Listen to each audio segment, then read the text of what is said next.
All right. Thank you guys for joining us tonight for the 2021 SOMD tennis pre-competition webinar. I said preseason and flag football, so this is the pre-competition webinar.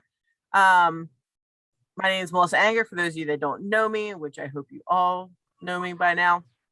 I am the staff lead for tennis. We also have Katie Gleason and Molly Maisel are going to be our co-venue directors. Some of you guys will recognize Molly. She was our Mount St. Mary's staff lead for the last few years. And Katie Gleason is the chairperson of the Interscholastic Unified Sports, our high school competition, the tennis chair. So Katie Gleason has been gracious enough to come, and she'll be our co-venue director with Molly this season at Fall Fest. And then we also have Jeff Abel, who is our tennis guru. Any tennis question, I go to him, even though he makes fun of me half the time. We still go to him for tennis questions. And then Jeff will also be running individual skills for us this year. Just some things that we're going over tonight. Obviously, we just did the welcome and introductions. We'll go over some protocol reminders, some event information, and then going into some more tennis specific information. So I'm going to pass this on to Steve Bennett to talk about some COVID protocols. Good evening, everyone, and thank you, Melissa. So as you all know, we've been dealing with COVID for quite some time now. We've had protocols in place for a while, and just wanted to reemphasize some of the things that we'll see at Fall Sports Fest this year. So in general, Special Olympics Maryland continues to monitor the situation, working with our international office, our task force, other world and health organizations, et cetera. So we're constantly monitoring that.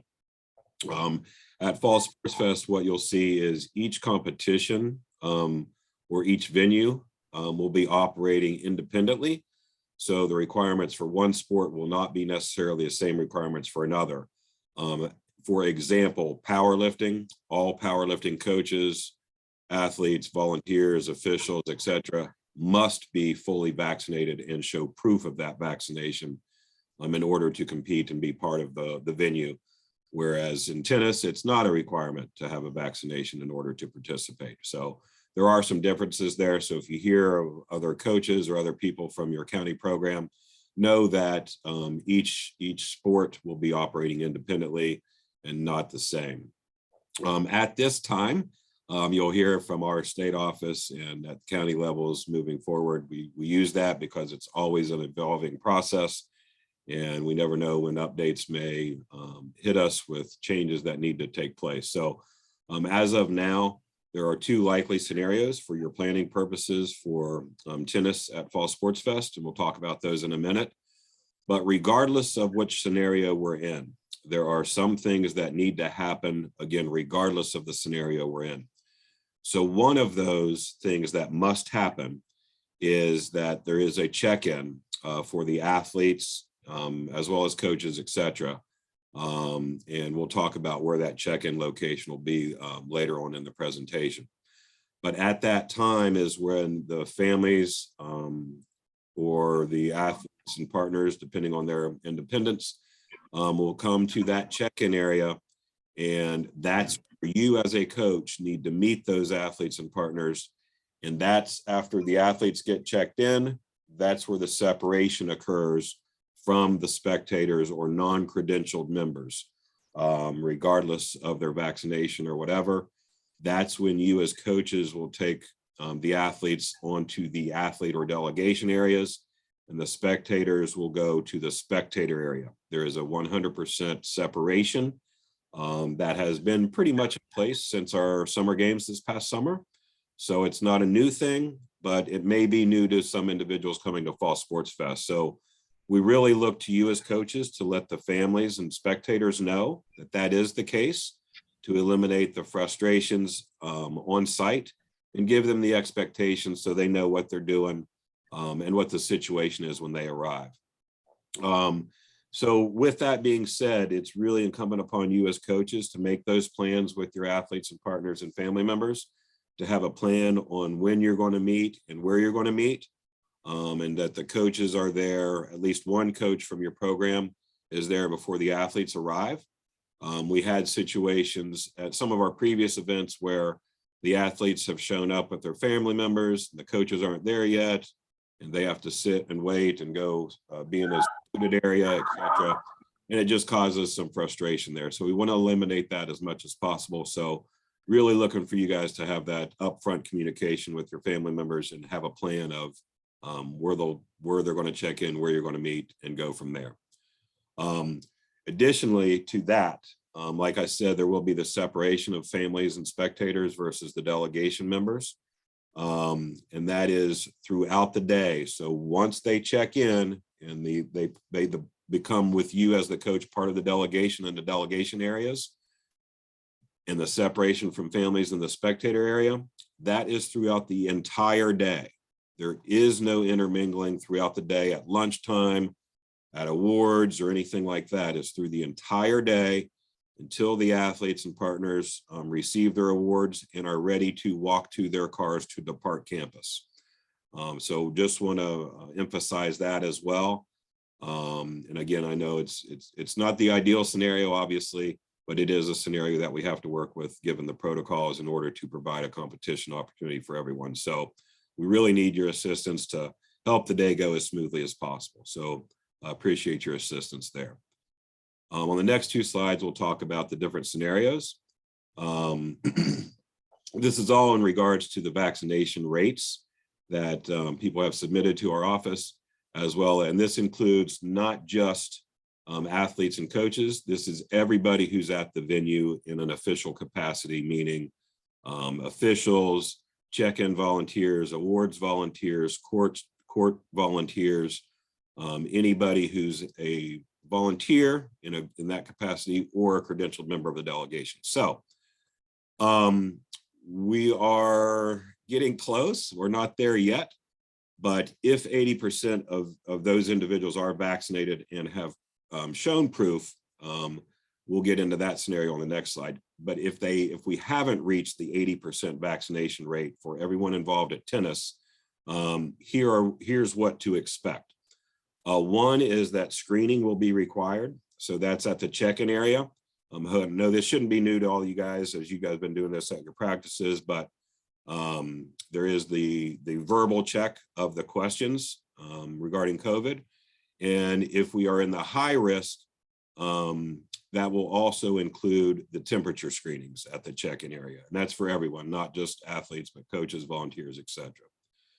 Regardless of the moderate or high risk areas, social distancing will be in place, except for when people are out on the court participating, obviously. So that's when they're in the delegation areas, and that kind of thing is help remind people to keep social distance and do the virtual high five. I know it's very tough with our population, not just with the athletes, partners, but with coaches and volunteers. You want to give those high fives, you want to be in close contact and give the fist bumps and all that.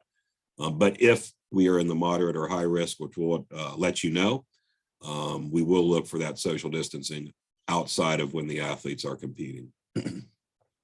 Masking, moderate risk, it is optional for those who are fully vaccinated, but required for those who are not fully vaccinated.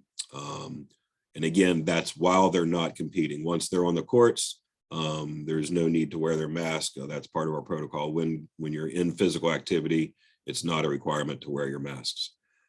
For high risk, regardless of your vaccination status, while you're not competing, everyone will be masked.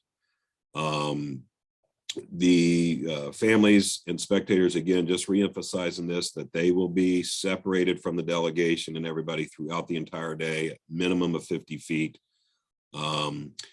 And what I will also say is, if there's a reason, which I don't see a reason for anyone at tennis, family members, delegation members, etc., to go inside a building on campus, that is a requirement that you have to wear a mask.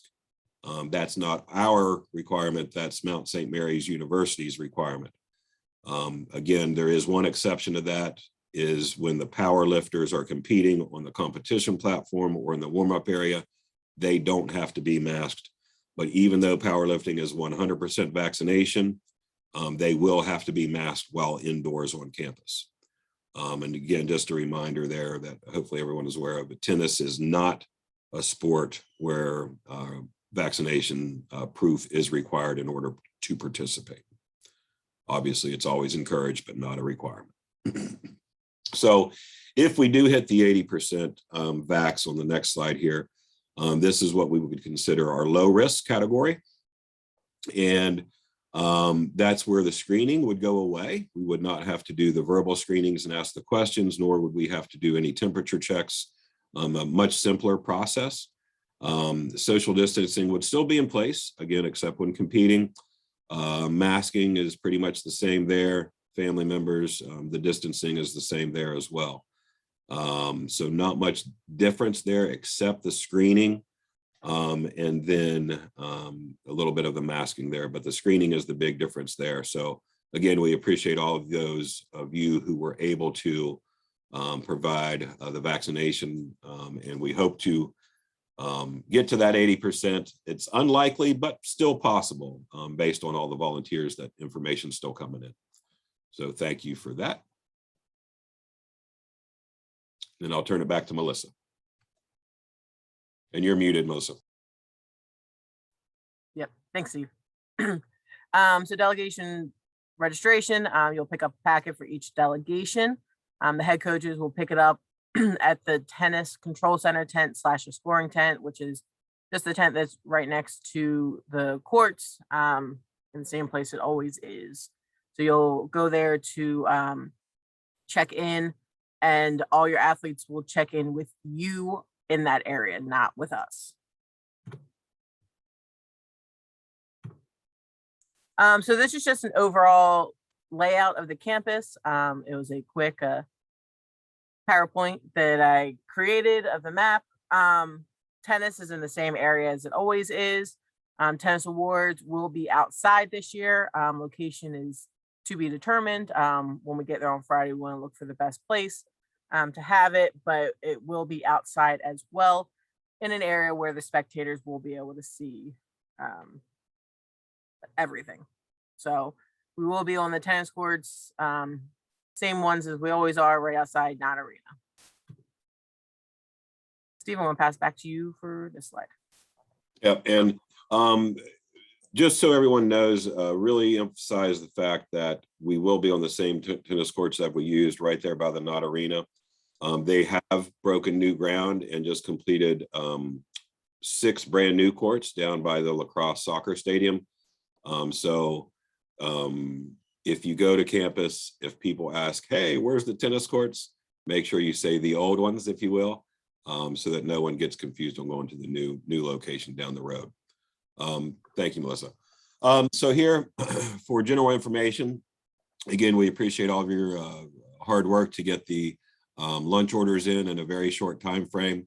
Those have been submitted to the university. They're working on getting all their plans together to make sure that everything can be distributed on time.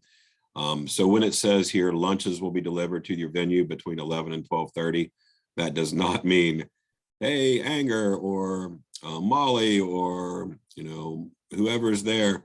It says 11 o'clock for lunches. That's the time frame when we're hoping to get the lunches distributed to all of the venues.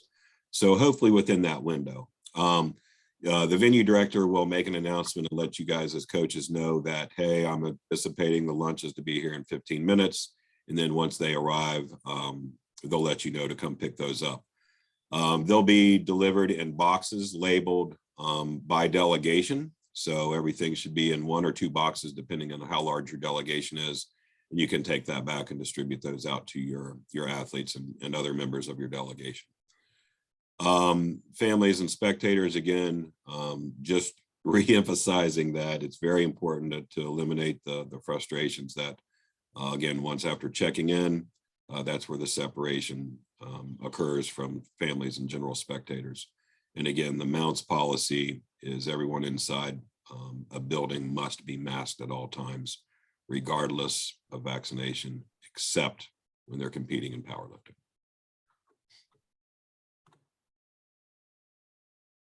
So we will have a very quick abbreviated opening ceremonies, venue opening, I guess you can say, at 8:45 on court 1 of the tennis courts, and individual skills will start right after that. We are not going to have 2. We're not going to have 1 before match play as well. We're just going to have the 1 venue opening and get to games and get to matches and individual skills.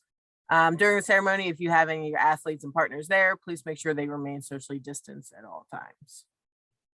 So literally it's going to be a quick 5-10 minute opening, welcoming everyone, do the athlete oath, move on, and we're going to get started.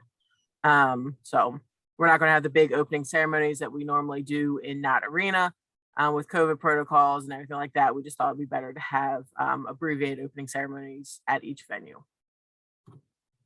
And that's similar to what we did at summer games, et cetera, is again, we're able to have this opportunity for the athletes. There's some restrictions and that's one of them.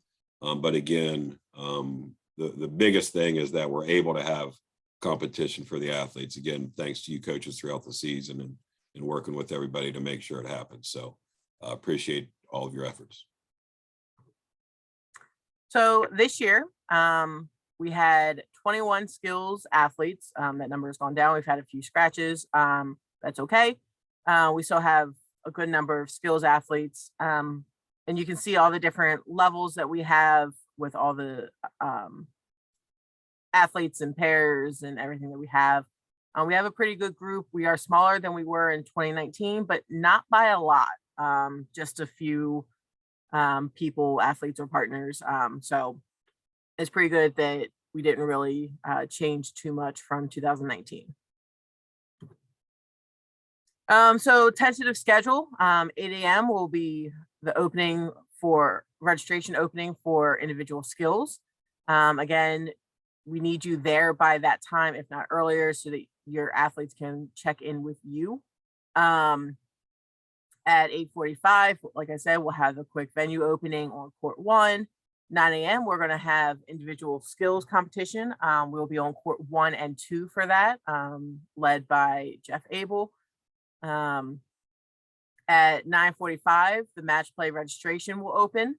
They can check in with you guys as well. If you have any scratches, please get them to us as soon as possible because that will change the schedule.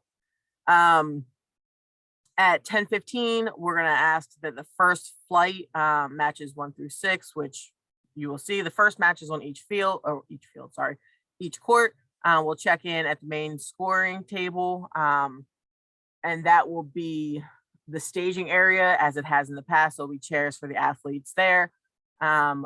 Before each of the matches, the check-in time, they will check in at that table and sit in those chairs until their court is ready. At 10:15, we'll also have a coaches meeting on court 1. Around, like Steve said, between 11 and 12:30, the lunch is available. Only the head coaches, please come pick up the lunches. We do not need all the athletes or anything coming to pick up their own individual lunch.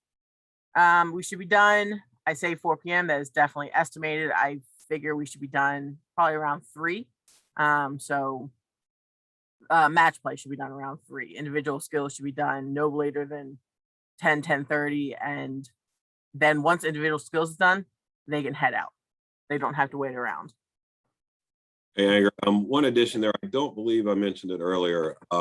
Sorry if I did, but we've had many webinars the last 2 nights. With the lunches and things like that, in the past, there have been times when the Mount has had concessions. There will be no concessions available this year. So that's another important thing to let the family members know. There is some fast food and some restaurants coming into the Mount, but if they're going to be there hanging out on the grass, on the spectator area throughout the day, make sure they're aware that bring their own healthy snacks or food or whatever, because there will be nothing provided for purchase or otherwise on campus. So just want to and if they bring snacks, the athletes have to have them. They cannot go get them from the families and spectators in between matches. They must keep it down with them at all times.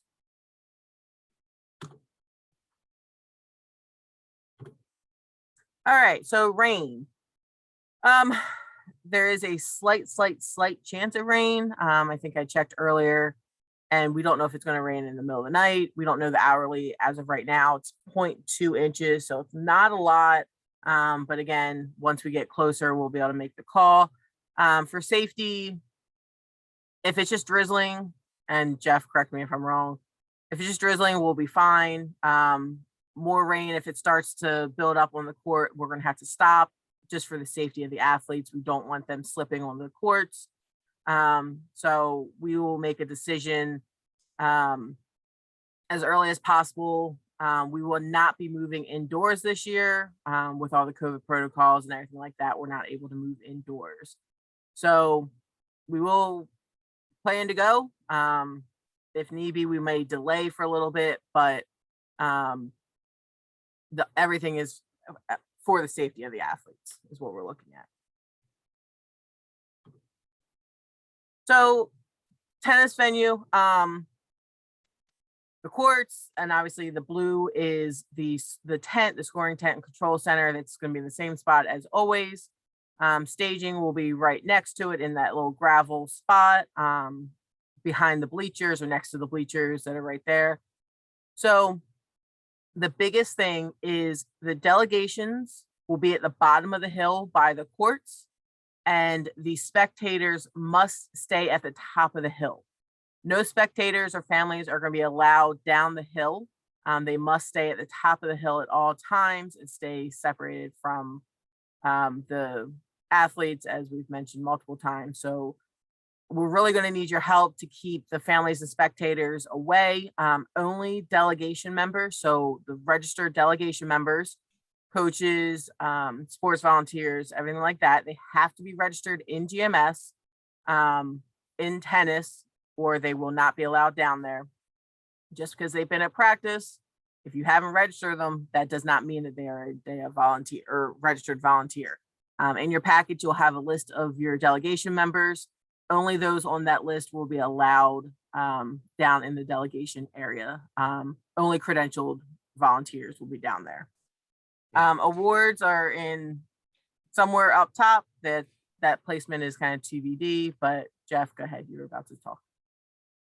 No, the only thing I was going to say based on the qualifier, I appreciate all of the coaches and our family members staying pretty separate while we were at Towson. I would say minimal issues there. I think the tougher part was athletes going to sit with their families, not families coming to sit with their athletes. So coaches, I would just encourage you, I know many of you will be out on court, which is fine, but this is a great opportunity to use, unified teammates, some athlete leadership to keep the group together. If they want to bring, whether it's small games or phones or iPods, up to them to make sure they're keeping track of it. But those extra activities to keep them occupied while they're waiting to go on court will be helpful this year. Yes, definitely. Thank you, Jeff.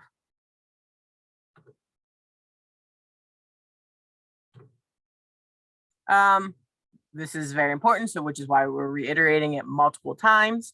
Families and spectators must stay at the top of the hill. If they're down on the bottom, we will tell them they have to go back up. They are not allowed to stay with the delegations at all. And as Jeff mentioned, we just need your help to keep the athletes from going up to the families. They must stay at the bottom of the hill by the courts as well. The bleachers will be open for delegation seating as well. Just kind of don't have one delegation get there early and try to take over the whole set of bleachers. Just kind of, be respectful of that. And spectators and families must stay away at least 50 feet away at all times until the athlete is walking to the car after they get their awards. Awards will be presented as the division is complete. They will be somewhere outside on Friday when we're up there for setup. We'll walk around and find the best location. There will be a spectator area to watch, but they again will be 50 feet away. So we just want to find the best location for this so that everyone can see and everyone can get the best experience for the awards. I'm going to interrupt here. One of Yep. the questions from Greg. Greg, if you want to ask your question about bathrooms available in the arena, and this may seem like a loaded question, but we will have restrooms as we have in the past down by the courts in the bleacher area where the scoring tent is for our participants. But were you asking for family members, or what was specifically that question regarding restrooms? Sort of for both. I mean, I actually preferred if you guys have the bathrooms down by the courts. This way I can keep track of the athletes better. I don't have to worry about where they're wandering off to. But at the same time, there needs to be some place for the family members to go. So it's more just, I'm just trying to figure out how I can keep people separate and keep track of them at all times. Yeah, good question. What we would want is to have the athletes and delegation members use the restrooms there as we've had in the past, the porta johns down by the scoring area. They are clean. They're cleaned before they come to us, so they're not nasty unless we make them nasty. For family members and spectators, similar to our powerlifting families and spectators, on the upper level of Knott Arena, that's basically where the delegation seating is the spectator seating is for tennis. You come in that main door, you stay on that top level. There are restrooms available there. That will be also available to the powerlifting spectators and family members. But again, a reminder that they cannot go downstairs to the main gym level. And again, they must wear their masks anytime they're walking inside a building on campus. Again, that's the university's policy. So hopefully that helps answer your question, Greg. All right. So meaningful. Thumbs up. Yeah. Sorry. Meaningful involvement, principles of meaningful involvement. Pretty much, I mean, basically, I'm not going to read through this word for word, but the role of the unified partners to facilitate the play by blending his or her skills with the level of his or her athlete teammate. So pretty much, we don't want the partner jumping in and taking every ball and jumping in front of the athlete and pushing them out of the way. We also don't want the athlete to do that either for unified or traditional doubles. It should be meaningful for both participants on the court, and just making sure that everyone has that, no rushing the net, no aggressive/forceful serves for the partners or athletes. So make sure that all your partners, all your athletes are just having that meaningful involvement in the game, in the competition, and have that positive experience at Fall Fest.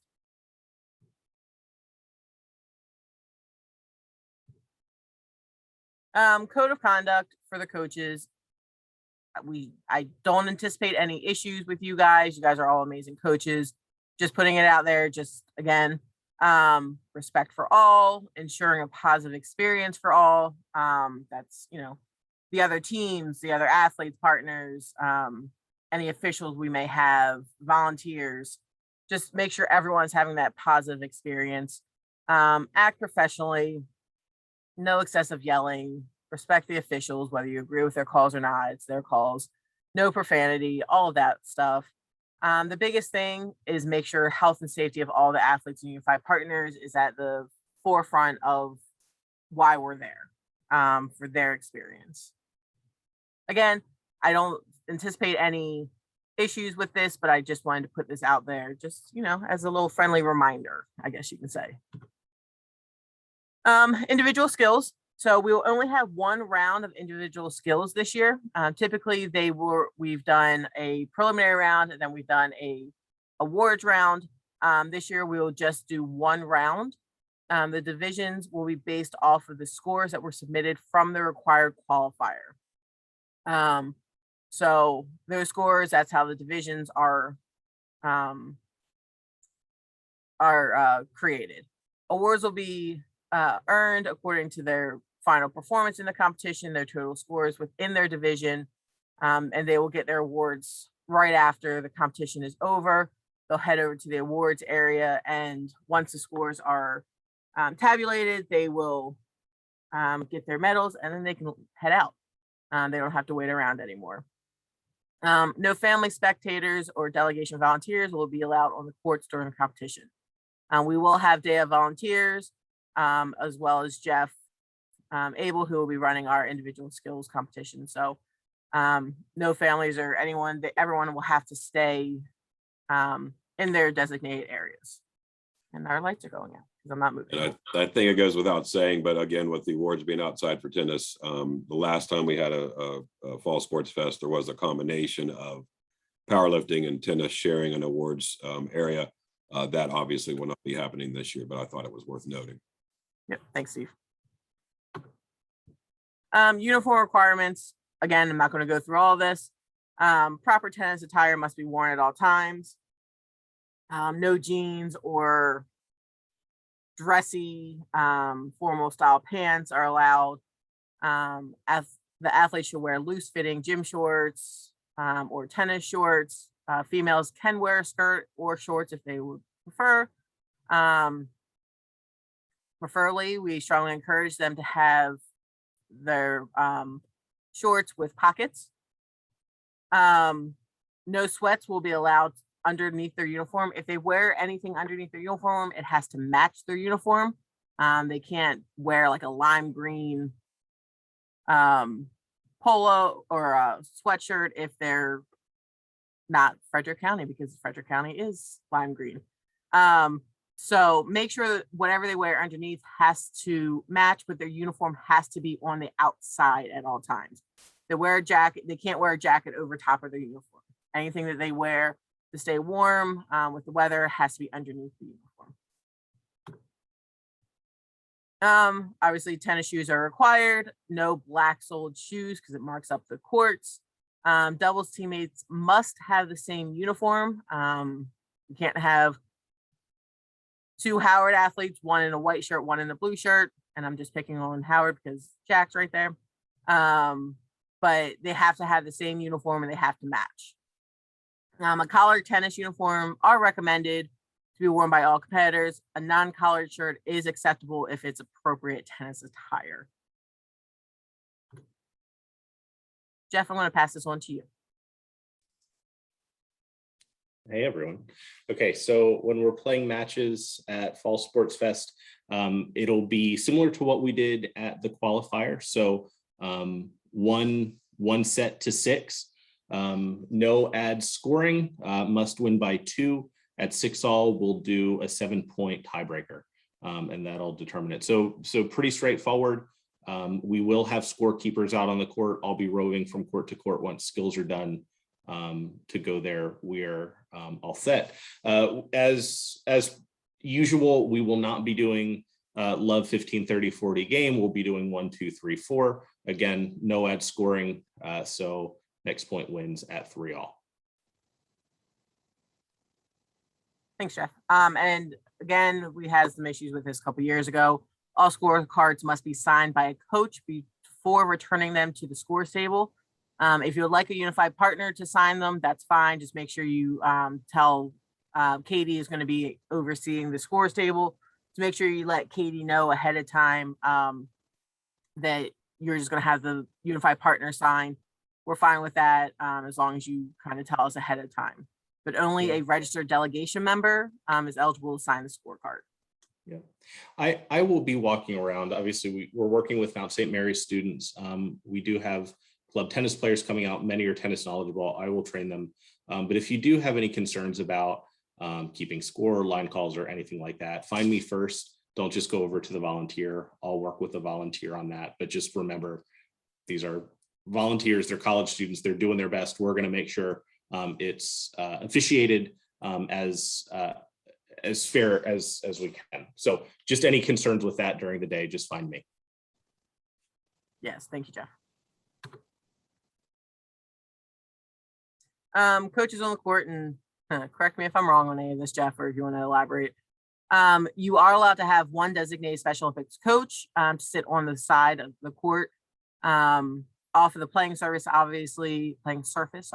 Obviously, there's going to be a chair located there, and you can stay on that side.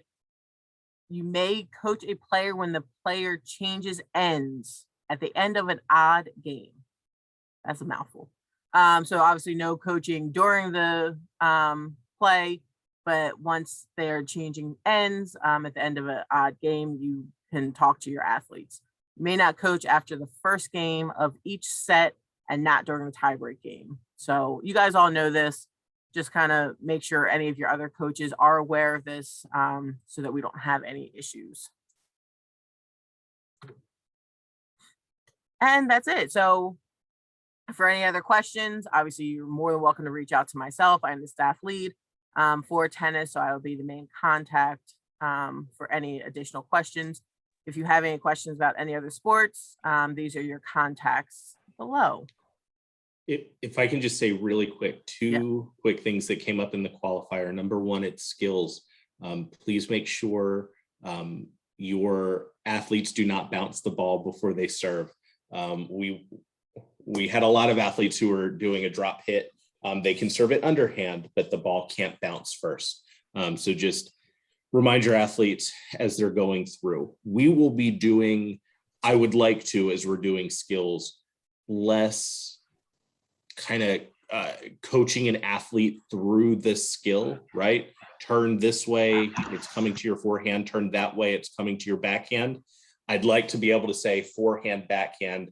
I will help guide, but as much as possible, I'd appreciate if athletes kind of understand which way they should be facing and what what hand the racket should be in when they're told forehand or backhand for either ground strokes or volleys. I think the only other thing that the other big thing that came up during match play, just remind your athletes, especially in doubles, traditional doubles, it can get a little tricky. Unified partners can certainly help with this in unified doubles, but please remember that once they're receiving on the forehand side or the backhand side, they need to keep that consistent throughout the rest of the match. I think when we change ends, that gets a little confusing. We'll have the scorekeepers help to remind athletes, but just remind people that if they start on the forehand side, when they receive the serve, they've got to play the forehand side the rest of the match. So those are just the two things that I saw that came up at the qualifier, but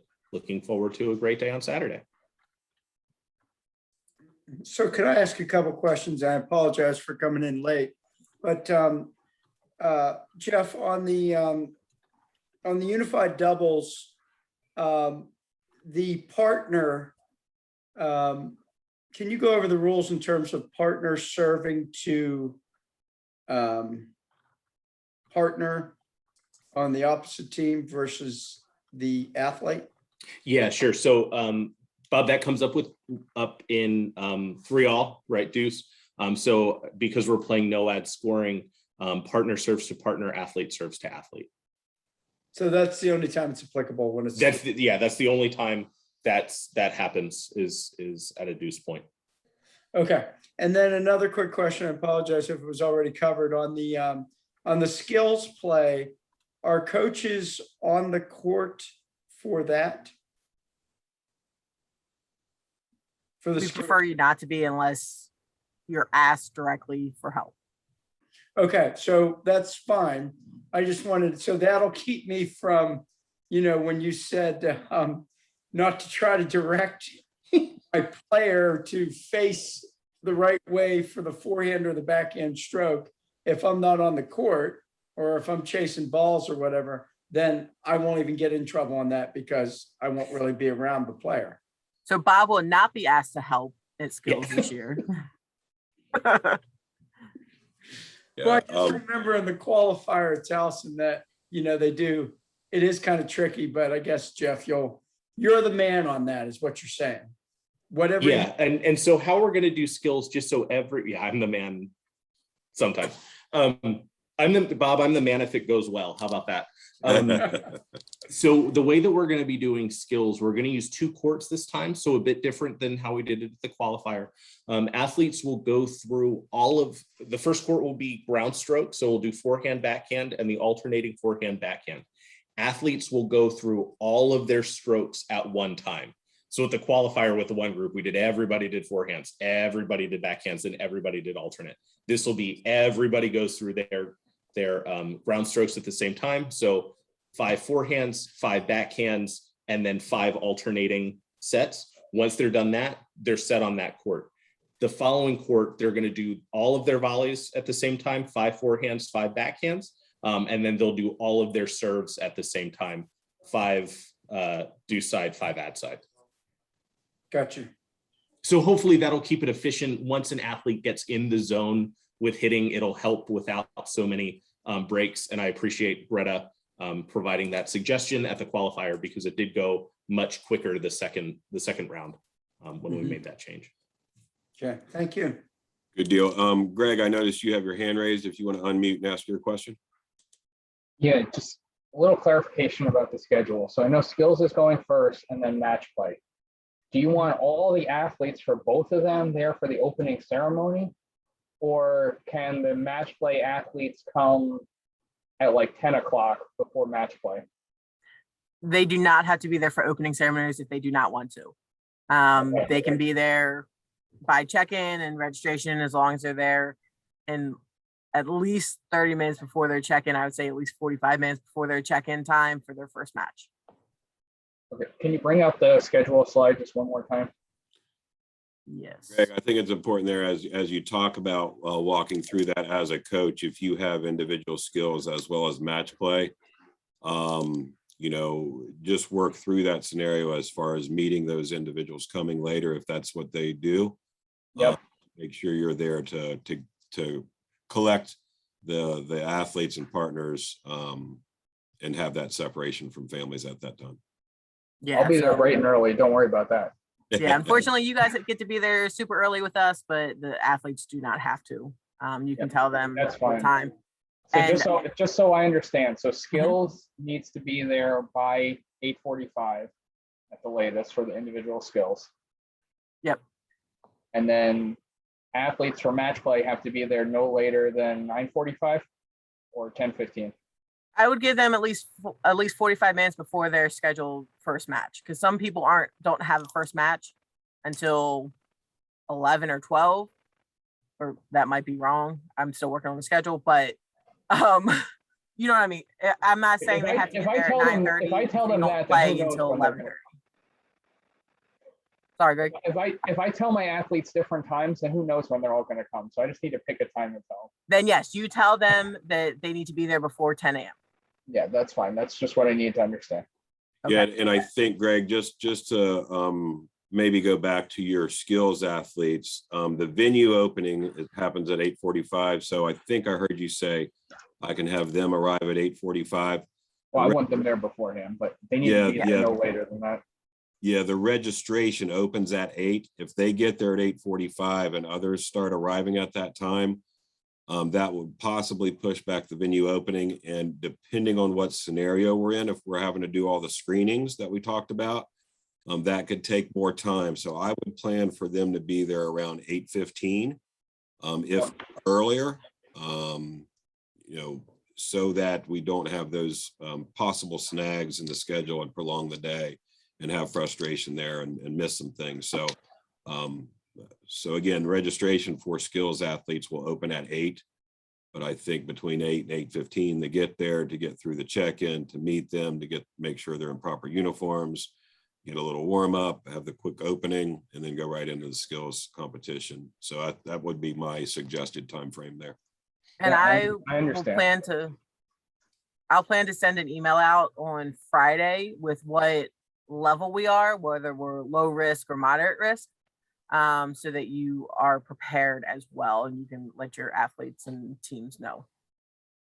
And the question did come through about the schedule. I will have that out to you by Thursday at the latest for match play. Any other questions?